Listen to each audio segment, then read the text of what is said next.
Welcome, my name is Seth. I'm the Education Director for the Town Hall Arts Center right across the street. And I have some brochures for the classes that we're doing. We have a bunch of fall classes. One of the other things I do is I'm a fight choreographer.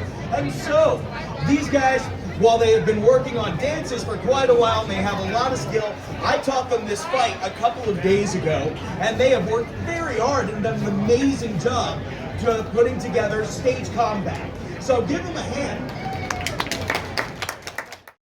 But what they are good for is they can move quickly and they can move safely. They were mainly used for stabbing, but in our case, they can stand up to some attack and defense. What we also did, and what these guys brought into it, what's vital when you're doing stage combat, my job is to come in and help actors and directors tell the story of what they're doing. And these guys came in with a story already created. So we had Merida and Mulan, and the first thing Mulan did was take a very Chinese sword fighting pose, which was countered by Merida with a very Scottish attack. And she charged, and we just had a very easy dodge, spin, and a hit. We have to make sure that our actors are safe, so that hit was very gentle, but they did a wonderful job with it. It is all about the performance more than it's about the choreography, but they did both wonderfully. What we always try and do, if you do your first couple of moves after that, when you finally face off with the swords. So, first thing that we did with this duck, one of our tricks, one of the things that we do and that I love to see she was very good about, go ahead and do that duck again in slow motion. She turns, she preps the sword, and she looks before she cuts. My actor, the one who is the victim is always in charge of the action. That's how we make sure they're safe. So she ducks, then Mulan cuts. But when they work it together as well as they do, go ahead and do it once more full speed. You can't tell that we had set this up. And then we also try and tell a very clear story about who is attacking and who is defending. This is an obvious, Mulan is attacking. Merida is just barely keeping up, and then punch the sword up and away. Boom. And that keeps us moving. Then, one thing non-historically accurate bits that we did was if you guys would go into the lockup, you have seen this in every single sword fighting sequence ever made, including Princess Bride, any of the Robin Hoods, especially the Errol Flynn. It's a great time to have a little conversation with the other actor. That is why this move was invented. Does it actually exist? No! If you're talking to your opponent in the middle of a sword fight, you're going to lose. So instead, we created this move where we can have a conversation, and then working together, they do a push. And we separate and can continue with our fight. Nice work, thank you very much for that. Look at putting on a couple of our others. We added a couple of fun unarmed moves with Aurora and Prince Philip. One of the fun ones, I'm sorry, you are Marion. It's even better. I was just talking about Robin Hood. One of the first things that we added was the missed punch. I love doing stage punches because they look horrible. And it's really all about two things. And a little bit later, I'm going to teach everybody who wants to a couple of the tricks that we use to make these look great so you can do your own stage combat. But there are two things we've got to make sure of when I do a punch. One, I'm a safe distance from my partner so that if I do something dumb, I'm not going to hit him. And then I make sure that I'm in the right position on stage so the audience can't tell. No one can tell, but if we moved to the side and did it the same, it would go really far away.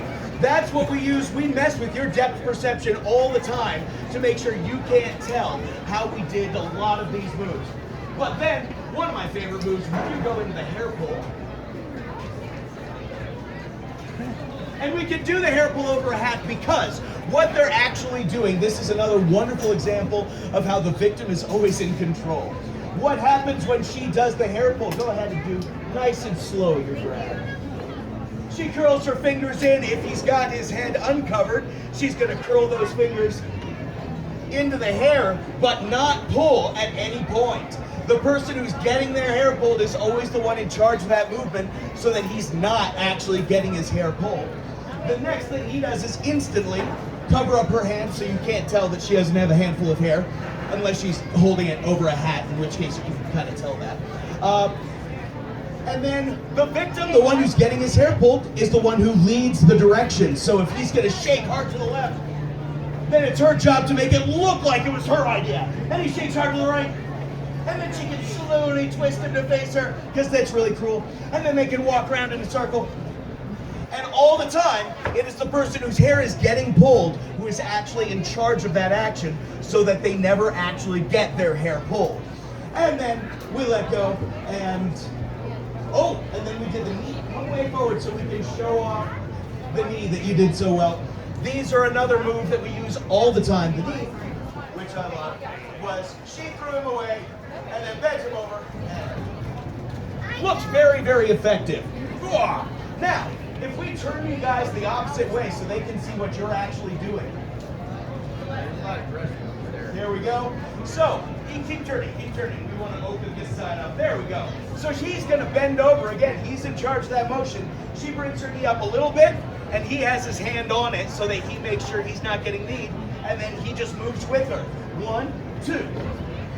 And that's how we keep those together. And that's how we do some of our stage fight tricks. Very well done. Thank you. One last bit that I wanted to demonstrate. If I could have Arthur and Merida come on with your weapons, just because I want to talk about the differences in some of our weapons. Again, this is a historical matchup that would never, ever, ever happen. This battle axe is from around 800, maybe earlier. The idea behind the battle axe was not to cut, it was to crush whatever you hit with it. So if your opponent's wearing armor, that doesn't really matter. That's still 40 pounds of steel. Doesn't make any difference whatsoever. This, on the other hand, is a weapon known as a rapier.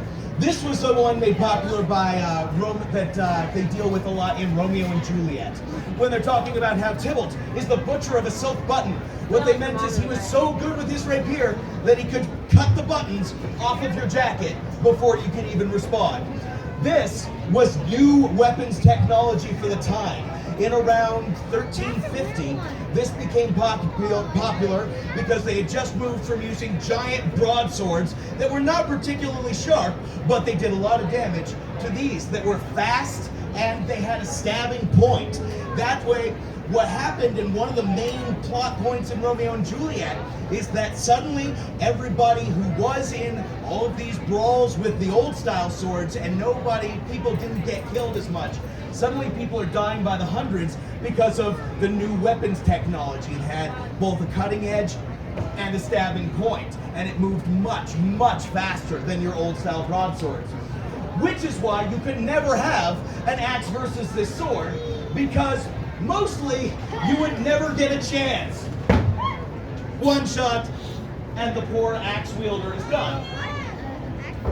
Except that to use an axe like this, they were very well balanced actually, so that if you're large enough, you can pretty much use it with one hand. The idea being that you keep it moving at all times. It's very, very hard to get through a wall of battle axe. So, if you move it correctly, it's very difficult to fight it. But, you'll notice when we had our fight, the battle axe never actually made contact with anyone or anything, because there's no way to fake a hit with 30 pounds of steel. Also, it would shatter my other lovely sword. We don't do that. So what we can do is he attacks, and I can block, but there's no way I'm hitting with that, or hitting anybody else with this. However, if anybody wants to come up and take a look at the battle axe or at the rapier to see what they actually feel like, please come on up and check it out.